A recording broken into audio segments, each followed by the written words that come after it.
let me give you another credit for forming progressive era. One of the problems I feel like rappers have is as you ascend and you become more popular, you get a lot of fake daps. You get a horrible amount of fake handshake. What you mean, like demonstrate, like? Nah. No. Hold it, yeah. Yo. Fucks with you, son. Yeah. Tonight. Yo, you got my jacket? What? Yo. Yeah, we gotta work. So the classic line is, we gotta do a track?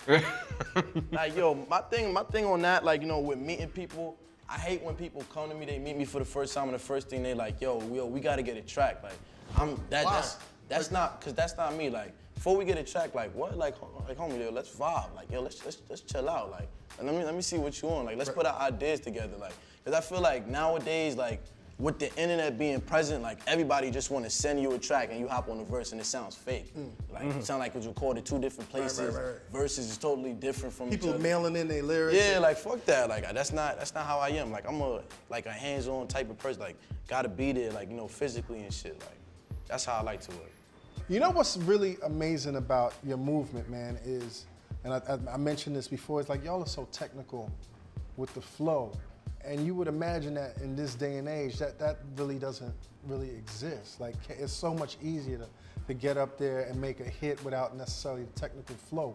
Why are you focusing on the flow so much, man? What it is that, like, anything that, like, I'm just, like, drawn into, or anything that I'm, like, find any type of interest in, like, I don't just want to do it. I want to do it and be the best. So, like, when I started studying music, hip hop, like, really getting into hip hop, like, the best was Jay, the best was L, the best was Big, the best was Nas. You said L. The best was MF Doom, all of them, like, So, like, I never wanted to just, be another rapper. I wanted to be, like, the best. Right. And, like, you wanted to be mentioned in that same. Exactly. Right. That was, like, just always my dream. Let me ask you, man, speaking for your generation, though, why does it seem like so many kids your age don't really focus on that no more, man?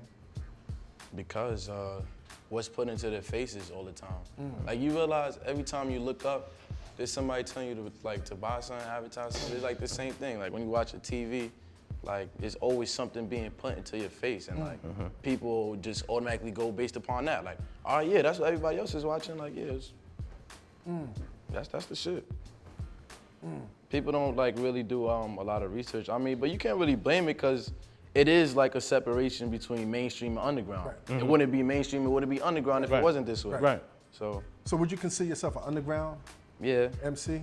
But I see myself getting more mainstream attraction. A lot of looks, man. Yeah. You're getting a lot of looks. Definitely. Man. Now, how'd you end up on Jimmy Fallon? Because that's a whole other echelon. That's a whole different audience, man. I remember that call when Shice called me, was like, yo, bruh. Like, yo, you want the good news or the bad news? And the bad news was, it was no bad news. He was just like, yo, the good news is like, yo, I got you on Jimmy Fallon, bro. What up? Who's the best manager in the world? You? How was that, man? Because it's a different audience that doesn't necessarily know your music, man. How was that performing to that type of crowd? Well, that feeling was different, like, from like a BET look or MTV look. I was like, some like a national right. Show. Well, they all are, but that was just different because it was like me being put into, like, in front of a different crowd. Right. Like, and like, that just felt great. I was like, wow. Like, still no butterflies, no nervousness, like a little bit? Right before I went to perform, I was like, damn, like, yo, I actually feel nervous. Yes. But on the Jimmy Fallon show, I was like, yo, I actually feel nervous.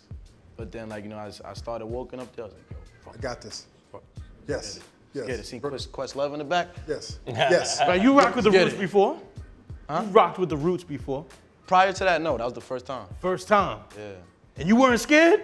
Nah, I was just like, man, I gotta be on point. I was just had to be on point, that's all it was. So we talked about the 10-year plan, 28 years, 28 years old, what you're gonna be doing, you wanna see yourself as an executive, but you're already an executive right now, man, as a creative director at Echo, young executive, man. Young boss, man. 18 years old, man, like, what is that? Man, what it is beauty. It feels great. It's beauty, Dallas. Talk about that. I mean, what's your plans within this realm right now? Yeah, what are you doing there? What am I doing? Yeah, what does creative director mean? Well, like, I oversee all this shit, like, shit don't come out, like, you know, if, like, you know, it's my goal. It's like, yo, Joey, what do you think, you know, we should do? Like, you know, how should we urbanize? And that's the type of questions I answer. How do we urbanize? Yeah, like, you know, how do we get the youth back on our side, Joseph? So Joseph, how do we urbanize? How do we urbanize? Well, you're gonna see. I actually got a collection coming out with them very soon. Nice. Very soon. Nice. Yeah. And what are we looking at, man? What kind of prints and fabrics? We looking at Swank shit. leopard? Are we looking at leopard? No, we ain't looking at no leopard, bro. Can't spot me in no leopard. You can't spot you. That's the perfect. You heard what he said though? You can't spot me in no leopard, B. Pay attention, B. But anyway, go ahead, man. The perfect question is, please, for the viewer, for us, help us understand what swank is. Swank? Yes. Swank is like elevated swag. It's like escalated swag, I should say. Upscale swag. Upscale. Swank is a natural thing. Swag is something you could buy at the store. Swank is like just what you put on, like what you put together, like how you like present yourself. It's not the name brand. It's the. Nah, it's Swank is Swank. Swank is in you. Swank is in you. Word. No escaping.